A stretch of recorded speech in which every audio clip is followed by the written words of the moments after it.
Bismillahirrahmanirrahim. Assalamualaikum warahmatullahi wabarakatuh. Mohon izin, pejabat, dosen, pembina, dan senior sesuaikan. Izin memperkenalkan diri, Taruna Muda, Pelita Negasi Angkatan 25. Nama Mazhar Ahmadi, NRT 2022.2528.1.01, Prodi Hukum Perusahaan A. Izin mempresentasikan mengenai pelayanan publik. Baik. Segala bentuk pelayanan yang diberikan kepada masyarakat oleh pemerintah atau lembaga publik untuk memenuhi kebutuhan dasar mereka dan memastikan kesejahteraan umum. Itu merupakan arti daripada pelayanan publik. Sektor-sektor seperti kesehatan, pendidikan, transportasi, administrasi, keamanan, dan lain-lain termasuk dalam kategori ini. Pelayanan publik harus cepat, mudah diakses, dan memiliki kualitas yang baik untuk meningkatkan kualitas hidup warga negara. Tentunya yang namanya pelayanan publik itu difungsikan dan memang diciptakan untuk melayani masyarakat. Segala unsur masyarakat tanpa pandang bulu dan sebagainya. Difungsikan untuk memudahkan urusan masyarakat dalam menjalani hidupnya masing-masing. Tentunya yang namanya masyarakat butuh pelayanan dari sebuah institusi negara, institusi pemerintah, apalagi aparatur sipil negara atau ASN. Pelayanan publik harus cepat, mudah diakses, dan memiliki kualitas yang baik untuk meningkatkan kualitas hidup warga negara. Tujuannya, pelayanan publik adalah untuk memberikan manfaat yang optimal bagi masyarakat dengan cara yang efisien, adil, dan transparan. Di sini bisa dilihat dari efisien. Jadi, yang namanya sering berkembangnya zaman tentunya harus ditingkatkan, harus di-upgrade agar pelayanan publik ini dapat berkembang sesuai pada zamannya dengan teknologi yang bisa dibilang makin maju. Dengan maju teknologi, dengan majunya berbagai sistem, maka pelayanan publik dapat mempermudah diakses oleh masyarakat. Bahkan di zaman sekarang ini masyarakat tidak perlu untuk ketemu di kantor, pemerintahan, dan sebagainya. Cukup dengan handphone saja sudah bisa melakukan tindakan pelayanan yang diberikan oleh pemerintah seperti itu. Kemudian tentunya adil dan transparan. Jujur dan adil itu adalah hal yang utama, seperti itu. Apa saja tujuannya? Tujuan pelayanan publik termasuk yang pertama, pelayanan publik bertujuan untuk memenuhi kebutuhan dasar manusia seperti kesehatan, pendidikan, perumahan, transportasi, dan layanan administrasi lainnya yang mendukung kehidupan sehari-hari, kemudian meningkatkan kesejahteraan sosial. Pelayanan publik meningkatkan kualitas hidup dan kesejahteraan sosial masyarakat dengan menyediakan berbagai layanan secara merata. Kemudian, mewujudkan keadilan dan kesetaraan. Tujuan pelayanan publik adalah untuk memastikan bahwa setiap warga negara memiliki kesempatan yang sama untuk mendapatkan layanan yang mereka butuhkan tanpa memandang status sosial, ras, agama, atau latar belakang sosial mereka. Jadi semua itu dipandang rata, tanpa pandang suku, tanpa pandang warna kulit, tanpa pandang agama, tanpa pandang status sosial. Semuanya dapat mendapatkan pelayanan publik seperti itu. Efisiensi dan efektivitas. Memberikan layanan yang efisien dan efektif dengan memanfaatkan sumber daya yang ada sebaik mungkin, mengoptimalkan sebaik mungkin untuk menghasilkan hasil yang optimal dan bermanfaat bagi masyarakat adalah salah satu tujuan yang penting nih bagi pelayanan publik. Kemudian meningkatkan akuntabilitas dan transparansi. Tujuan dari pelayanan publik adalah untuk mewujudkan pemerintahan yang akuntabel dan transparan, di mana orang dapat mengetahui proses dan hasil layanan mereka terima, serta memberikan kritik yang konstruktif. Mendukung pembangunan negara. Pelayanan publik yang baik juga membantu pembangunan sosial dan ekonomi negara dengan memberikan kondisi yang mungkin orang untuk berkembang, berpartisipasi, dan berkontribusi aktif dalam kehidupan berbangsa dan bernegara.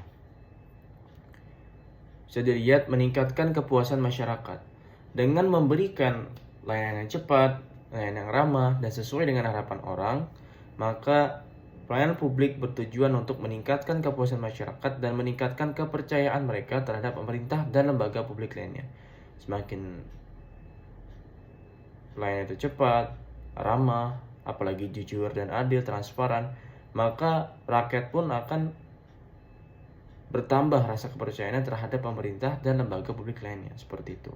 Jadi secara keseluruhan, tujuan pelayanan publik adalah untuk menyediakan pelayanan yang berkualitas, adil, dan efisien bagi masyarakat untuk kemajuan dan kesejahteraan bersama. Seperti yang tadi saya bilang, secara keseluruhan, tujuan pelayanan publik adalah untuk menyediakan pelayanan yang berkualitas, adil, dan efisien bagi masyarakat untuk kemajuan dan kesejahteraan bersama. Jadi yang namanya melayani publik, melayani masyarakat itu tidak bisa asal-asalan, tidak bisa apa adanya. Yang tentunya kita harus mengoptimalkan sebaik mungkin agar masyarakat dapat terbantu, mungkin masalahnya atau mungkin urusannya, seperti itu. Karena kita selaku sebagai aparatur sipil negara harus mengedepankan hal tersebut. Kemudian Undang-Undang Nomor 25 Tahun 2009. Tujuan pelayanan publik menjamin bahwa penyelenggara pelayanan publik memberikan pelayanan yang adil, berkualitas, dan akuntabel kepada semua orang. Hak masyarakat. Masyarakat berhak mendapatkan layanan yang cepat, tepat, terjangkau, transparan, dan memenuhi standar. Kewajiban penyelenggara. Penyelenggara pelayanan publik harus memberikan layanan efektif, efisien, dan memenuhi standar yang telah ditetapkan. Standar pelayanan. Penyelenggara pelayanan publik wajib menetapkan dan menyusun standar pelayanan yang jelas dan dapat diukur. Pengaduan masyarakat. Jika masyarakat mendapatkan layanan yang tidak sesuai standar atau tidak memadai, mereka memiliki hak untuk mengajukan pengaduan dengan mewajibkan penyelenggara pelayanan untuk memenuhi kebutuhan dan harapan masyarakat. Undang-undang ini bertujuan untuk meningkatkan kualitas pelayanan publik. Jadi yang namanya pengaduan masyarakat itu tentunya ada motif, ada hal yang menjadi latar belakang kenapa mereka melakukan pengaduan. Mungkin dikarenakan apa yang dilakukan oleh berbagai oknum pemerintah dan sebagainya kurang maksimal terhadap mereka, atau bahkan mungkin kurang jujur atau mungkin kurang adil dan sebagainya. Akhirnya inilah yang membuat kepercayaan masyarakat itu berkurang, atau bahkan malah melakukan pengaduan terhadap orang-orang yang bisa dibilang sebagai oknum-oknum pemerintah. Inilah yang menyebabkan rasa kepercayaan, rasa ketidakadilan muncul di kalangan masyarakat. Dikarenakan hal yang tadi saya bilang, yakni adanya ketidaktransparan, ketidakjujuran, ketidakadilan bagi masyarakat Indonesia yang dilakukan oleh beberapa oknum pemerintah, seperti itu. Kemudian peran pemerintah dan masyarakat dalam pelayanan publik. Pemerintah bertanggung jawab untuk menyediakan berbagai layanan publik yang penting bagi masyarakat, seperti layanan kesehatan, pendidikan, transportasi, perizinan, dan administrasi publik lainnya. Kita bisa lihat di layanan kesehatan seperti BPJS. Ada beberapa kalangan masyarakat yang memang tidak mempunyai ekonomi yang cukup kuat untuk berobat pada dirinya. Yang namanya penyakit, yang namanya musibah tentu nggak ada yang tahu. Makanya alhamdulillah sekarang pemerintah itu punya yang namanya BPJS. Sebenarnya dari dulu ya BPJS. BPJS ini berfungsi untuk membantu mengcover biaya pengobatan seperti itu. Jadi dimudahkan bagi masyarakat yang ingin berobat, digratiskan 100% seperti itu. Kemudian pendidikan. Pendidikan ini kayak mungkin ada lagi kayak sistem beasiswa dari pemerintah atau mungkin jalur undangan dan sebagainya, biaya sekolah negeri atau biaya perguruan tinggi di cover karena beasiswa atau sebagainya. Itu merupakan wujud daripada pelayanan publik yang telah terrealisasikan seperti itu, terrealisasikan seperti itu. Kemudian transportasi. Bisa dilihat dari bus sekolah, kemudian dari bus kayak mungkin kalau daerah Jakarta tuh ada yang namanya Transjakarta, kemudian ada yang namanya mungkin Jaklingko dan sebagainya. Ini merupakan wujud ya daripada pelayanan publik yang telah diterapkan di kalangan masyarakat. Dan berbagai ragam administrasi publik lainnya, entah mungkin ngurus surat tanah, ngurus surat rumah dan sebagainya, kemudian harus ke dinas pendudukan, pencatatan sipil, dan sebagainya. Dan memang urusan setiap orang itu kan tentunya berbeda-beda. Setiap warga negara Indonesia mempunyai urusan berbeda-beda. Inilah fungsi daripada pelayan publik. Fungsi daripada pelayan publik yang mana untuk mensejahterakan rakyat Indonesia. Tentunya dengan jujur, adil, dan transparan seperti itu. Pembuatan kebijakan. Pemerintah menetapkan kebijakan, peraturan, dan program untuk meningkatkan kualitas pelayanan publik dan memastikan bahwa layanan tersebut merata, adil, dan dapat diakses oleh seluruh masyarakat. Kemudian pengatur dan pengawas. Pemerintah bertanggung jawab untuk mengatur dan mengawasi penyelenggaraan pelayanan publik agar sesuai dengan standar yang telah ditetapkan. Tujuan dari peran ini adalah untuk menjaga kualitas, efisiensi, dan transparansi layanan yang diberikan. Penyedia anggaran. Pemerintah bertanggung jawab untuk menyediakan dana dan sumber daya yang dibutuhkan untuk operasional dan pengembangan layanan publik serta memastikan bahwa anggaran digunakan dengan baik. Nah, di sini nih penyedia anggaran. Jadi pemerintah ini bertanggung jawab untuk menyediakan dana dan sumber daya yang dibutuhkan. Maraknya kasus korupsi yang mana membuat rasa kepercayaan masyarakat kepada pemerintah sangat drastis ya. Maka di sini dibilang memastikan bahwa anggaran digunakan dengan baik. Pastikan bahwa semua anggaran tersebut itu memang khusus untuk masyarakat Indonesia. Jangan kita sebagai unsur pemerintah mengambil untuk diri kita pribadi, untuk konsumsi pribadi. Karena itu merupakan hal yang tercela, hal yang buruk, hal yang tidak patut dicontoh, dan tentu dapat merugikan bangsa negara seperti itu. Peningkatan kualitas layanan untuk memastikan bahwa layanan yang diberikan sesuai dengan standar kualitas yang diharapkan masyarakat. Pemerintah berperan dalam melaksanakan pelatihan dan pengembangan kapasitas bagi pegawai publik. Fasilitator partisipasi masyarakat. Pemerintah harus memberikan kesempatan kepada masyarakat untuk terlibat dalam proses perencanaan, pelaksanaan, dan evaluasi pelayanan publik melalui mekanisme yang transparan dan partisipatif. Peran masyarakat dalam pelayanan publik. Pemanfaat layanan tentunya masyarakat itu sebagai penerima manfaat dari pelayanan publik. Masyarakat harus memanfaatkannya dengan cermat dan sesuai dengan prosedur yang ada. Partisipasi aktif. Masyarakat dapat berpartisipasi dalam meningkatkan pelayanan publik dengan memberikan kritik, saran, dan masukan. Mereka dapat berpartisipasi melalui forum konsultasi publik, survei kepuasan, atau mekanisme lain yang disediakan oleh pemerintah. Pengawasan dan kontrol sosial. Masyarakat dapat mengawasi kualitas pelayanan pemerintah. Mereka dapat melaporkan penyimpangan atau kekurangan dan menuntut pertanggungjawaban.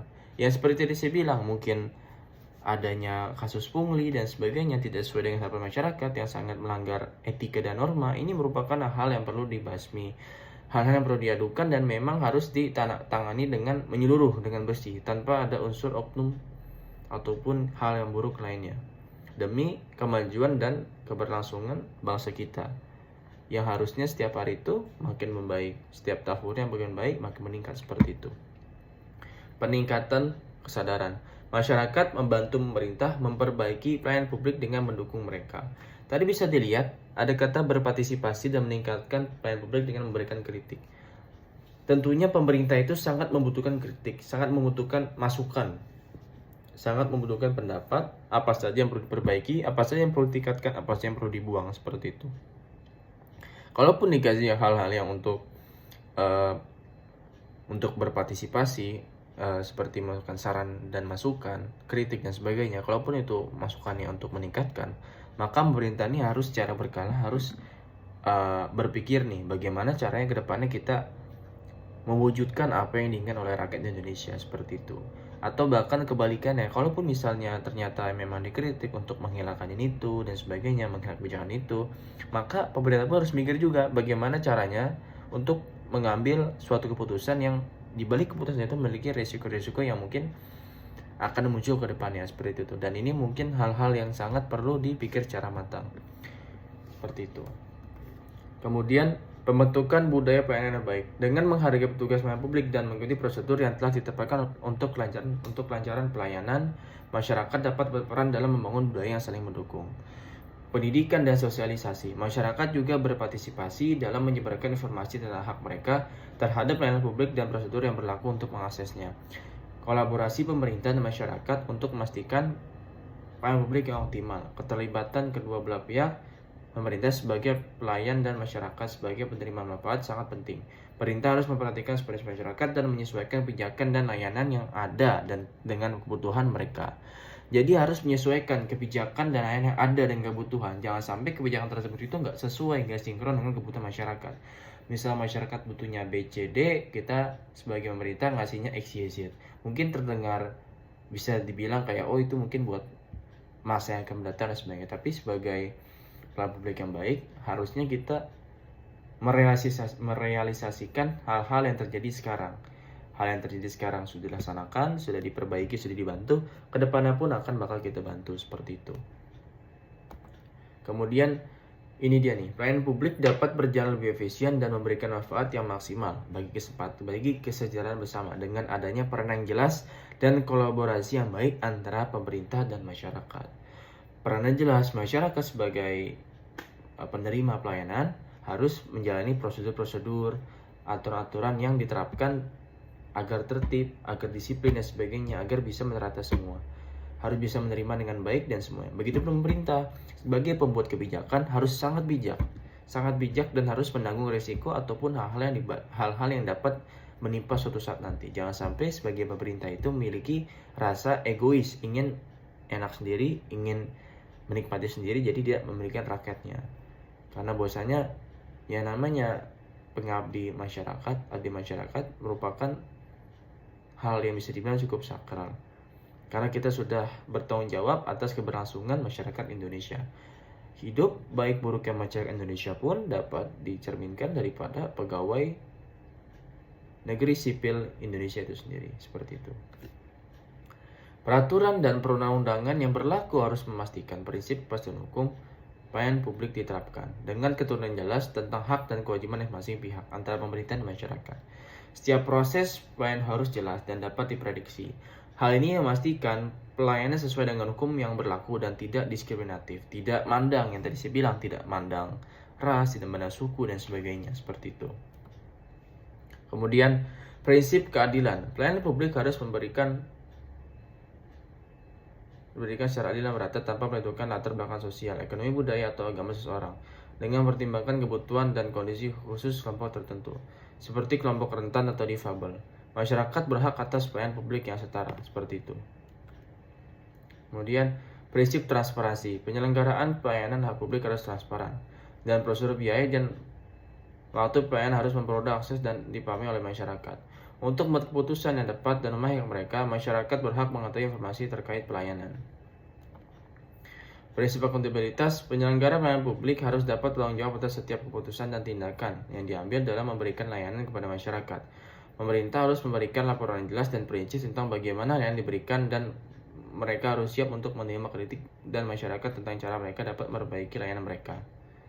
Akuntabilitas ini merupakan hal yang sangat penting juga, seperti itu. Kemudian prinsip responsif. Pemerintah harus peka terhadap perubahan kebutuhan masyarakat dan memberikan solusi yang sesuai dengan perkembangan zaman. Pelayanan publik harus dapat memenuhi harapan dan kebutuhan masyarakat dengan cepat dan tepat. Prinsip efisiensi dan efektivitas. Pelayanan publik tidak boleh memborosan dan harus mencapai tujuan dengan memanfaatkan sumber daya secara optimal, efisien, dan tentunya mencapai tujuan atau efektif.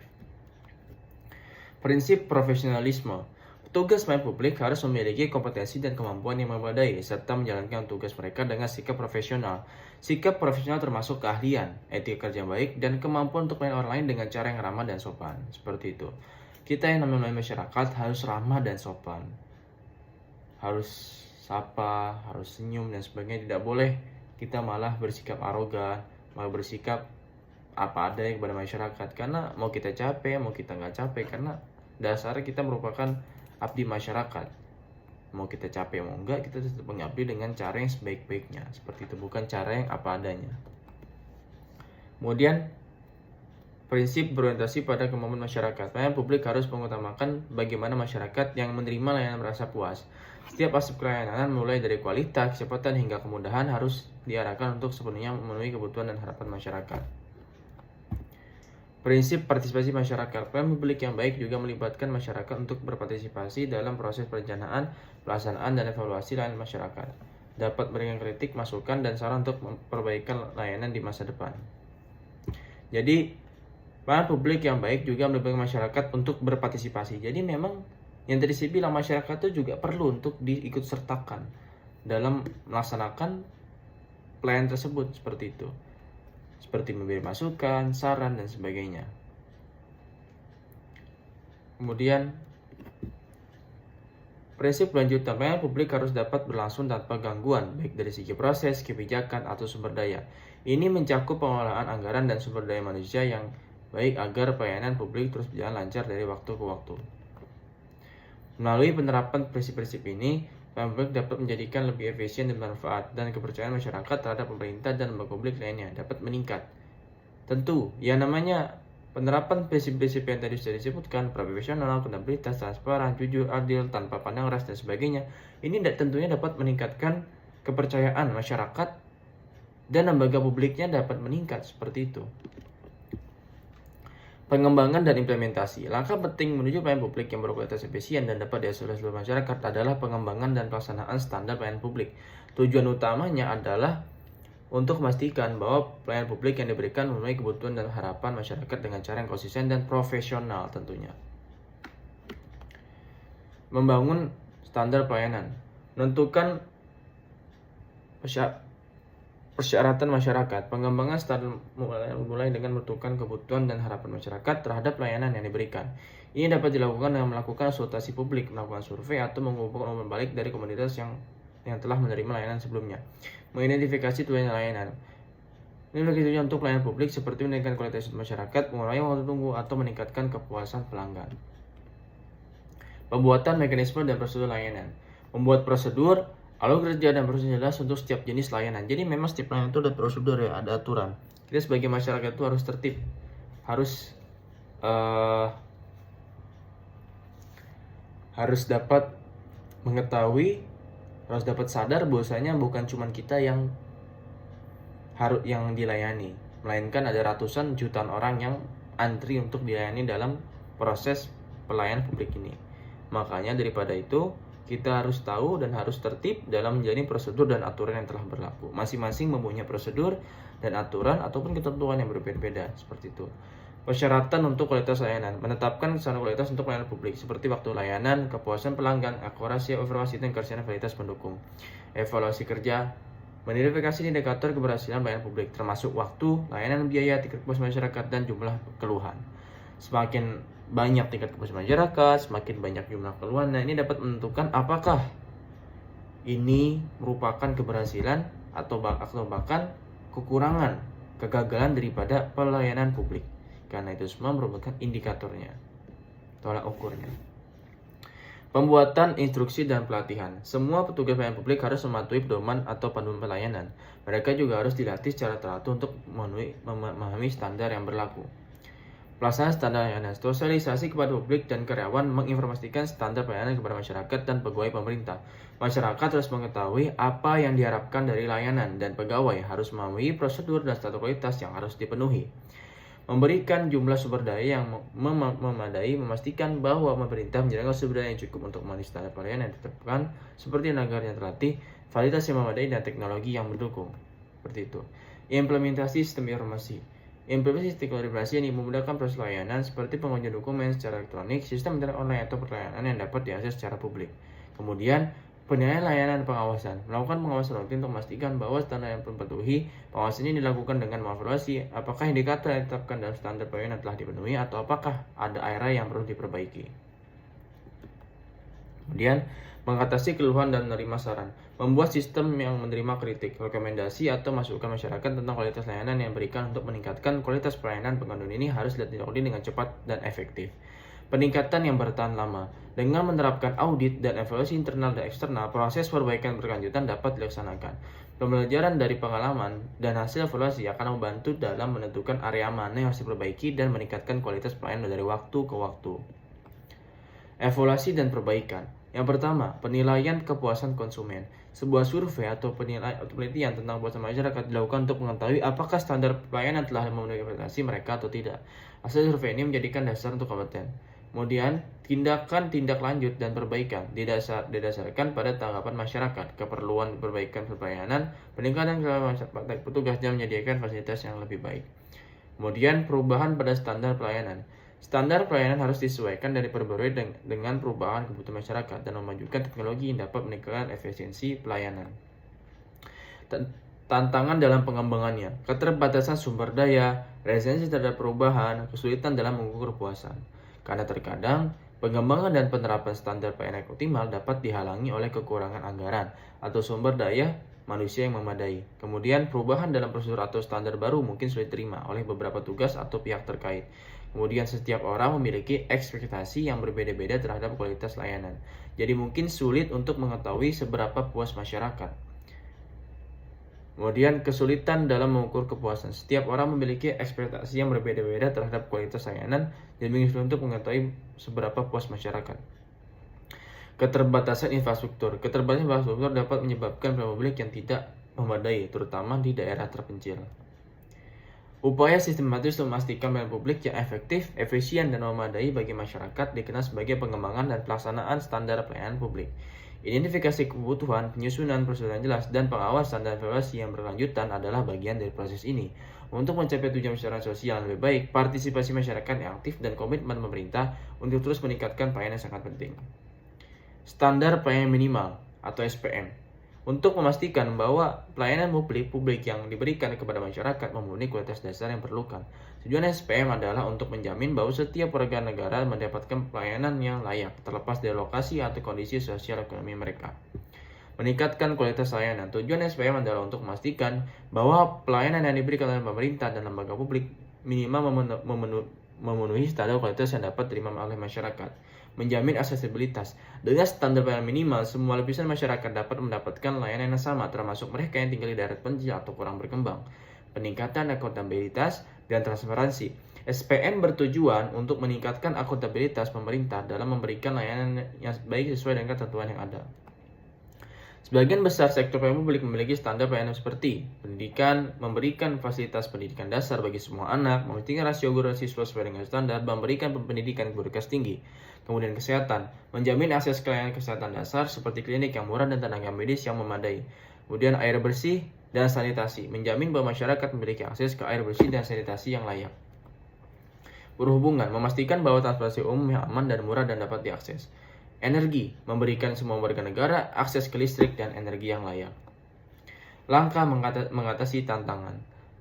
Peningkatan anggaran dan sumber daya. Pemerintah harus memastikan bahwa ada cukup dana serta sumber daya manusia yang dilatih untuk menyediakan layanan sesuai dengan standar yang telah diterapkan. Pelatihan dan penyuluhan. Petugas pelayanan publik harus dilatih untuk memahami dan menerapkan standar pelayanan. Selain itu, masyarakat harus dilatih tentang hak mereka terhadap pelayanan yang layak. Kemudian, penggunaan teknologi. Meningkatkan infrastruktur teknologi untuk mempercepat proses pelayanan, melacak penerapan SPM, dan mempermudah akses masyarakat ke layanan. Adapun evaluasi dan perbaikan berkelanjutan. Evaluasi rutin penerapan SPM dan perbaikan jika ada kesalahan. Hal ini juga dapat melibatkan partisipasi masyarakat yang aktif dalam memberikan komentar tentang kualitas pelayanan. Indikator keberhasilan pelayanan publik yang sudah saya jelaskan ada dalam penilaian kualitas, efektivitas, efisiensi, dan lain sebagainya. Yang mana hal tersebut merupakan tolak ukur dalam secara gak langsung membangun kepercayaan masyarakat kepada institusi pemerintah. Bila mana memang indikator jelek, maka terbukti banyak masyarakat yang komplain dan sebagainya. Deskripsi kepuasan masyarakat, kemudian waktu pelayanan, efisiensi waktu. Ini adalah ukuran beberapa puas masyarakat dengan layanan yang mereka terima. Hal ini dapat diukur melalui umpan balik langsung dari masyarakat atau survei. Kemudian, efisiensi waktu seperti meningkatkan kenyamanan masyarakat dan mengurangi waktu tunggu. Indikatornya seperti diperlukan untuk menyelesaikan suatu layanan dibanding dengan waktu yang dijadikan dalam standar pelayanan minimal. kualitas di pendeskripsian kualitas layanan, peringkat kualitas layanan yang sesuai dengan standar dalam hal keakuratan, kelengkapan, dan ketepatan. Kemudian aksesibilitas, mengukur seberapa mudah masyarakat mengakses layanan yang diberikan, termasuk keterjangkauan fisik dan teknologi. Indikatornya adalah jumlah masyarakat yang dapat mengakses layanan secara fisik atau online, serta tingkat keterjangkauan di berbagai wilayah, terutama di daerah terpencil atau kurang berkembang. Efisiensi penggunaan sumber daya, kemudian transparansi deskripsi. Contohnya seperti dapat berubah biaya per layanan per unit, dan ataupun contohnya seperti keterbukaan informasi terhadap masyarakat mengenai prosedur, biaya, dan waktu layanan, serta kemampuan untuk memberikan komentar. Akuntabilitas, mengacu pada ukuran sejauh mana pemerintah atau lembaga publik bertanggung jawab atas kualitas layanan yang diberikan, serta tindak lanjut terhadap keluhan atau masalah yang muncul. Indikator akuntabilitas ini termasuk transparansi dalam pelaporan layanan dan jumlah keluhan atau keluhan yang ditangani dengan cepat. Kemudian inovasi dan pengembangan layanan seperti teknologi baru atau penyerahan prosedur. Partisipasi masyarakat tentunya, kemudian keberlanjutan pelayanan deskripsi seperti anggaran, perubahan sumber daya, kemudian survei kepuasan, konsultasi publik, umpan balik, dan sebagainya. Kemudian keandalan, reliability. Definisi pengukuran konsistensi dan keandalan layanan harus stabil dan tidak terganggu oleh hal eksternal dan internal yang merugikan masyarakat. Indikator adalah tingkat gangguan atau keterlambatan layanan yang disebabkan oleh sumber daya teknis atau non teknis. Izin saya typo.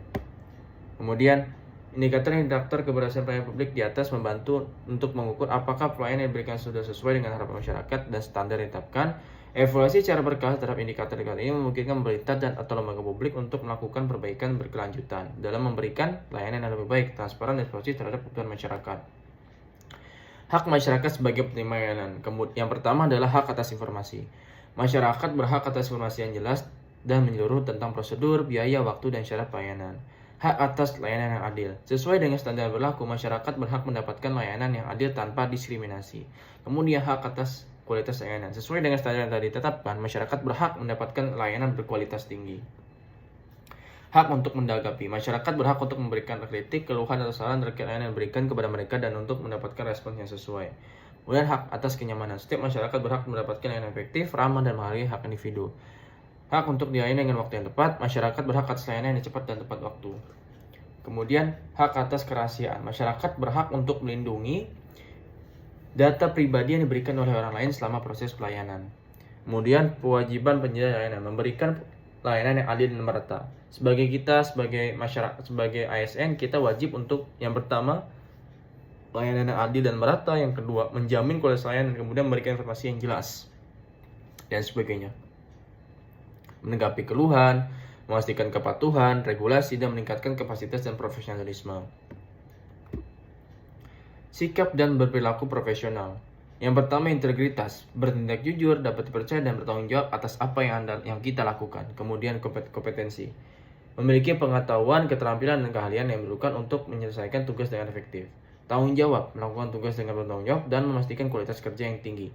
Kemudian keterbukaan dan komunikasi yang efektif, mampu mendengarkan dengan baik, berkomunikasi dengan jelas dan terbuka. Etika kerja yang baik, menjaga rasa hormat terhadap rekan kerja dan atasan, dan bekerja dengan disiplin dan tepat waktu. Kemudian sikap positif, menunjukkan dorongan, semangat, dan keinginan untuk bekerja sama untuk mencapai tujuan organisasi. Empati dan kepedulian, memperhatikan dan memperlakukan orang lain dengan hormat dan perhatian.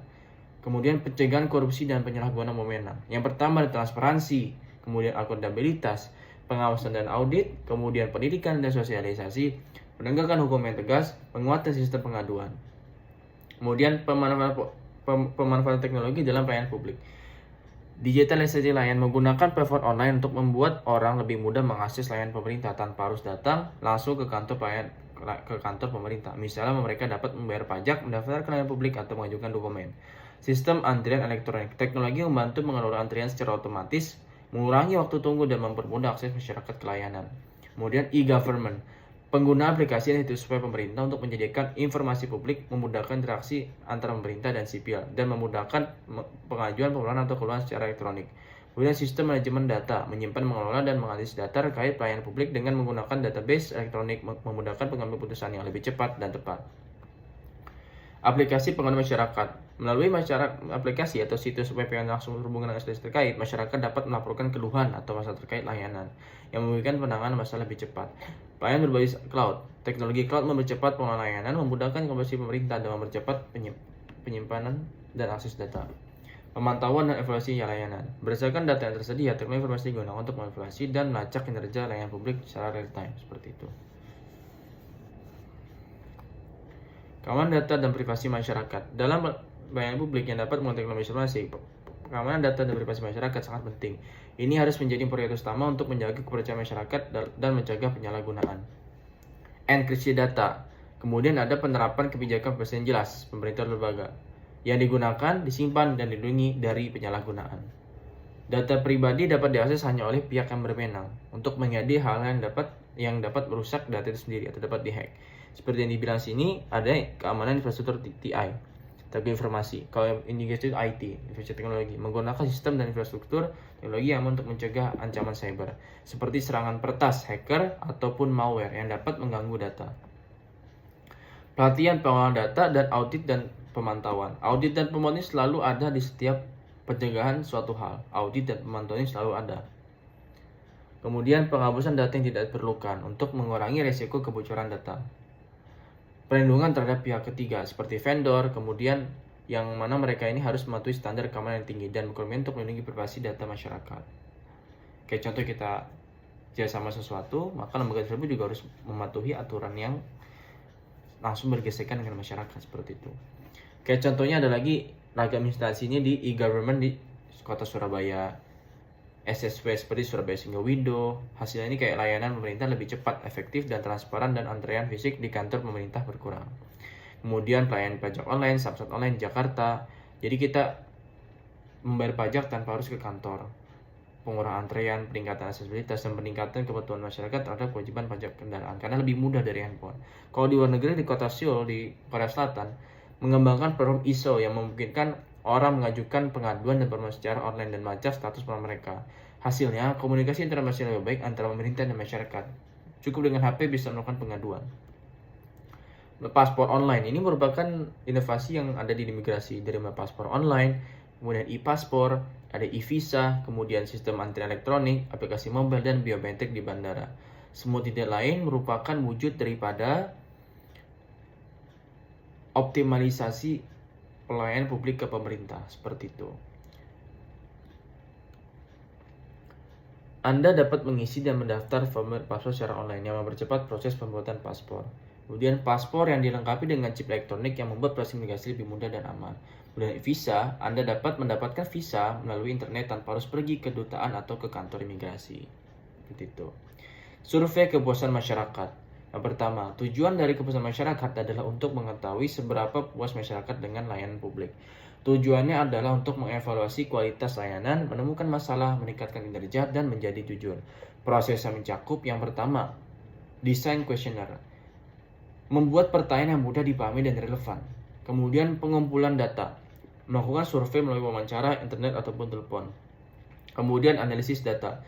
Memeriksa hasil untuk mengetahui tingkat kepuasan pelanggan. Kemudian terakhir adalah menindaklanjuti, memperbaiki layanan menggunakan hasil.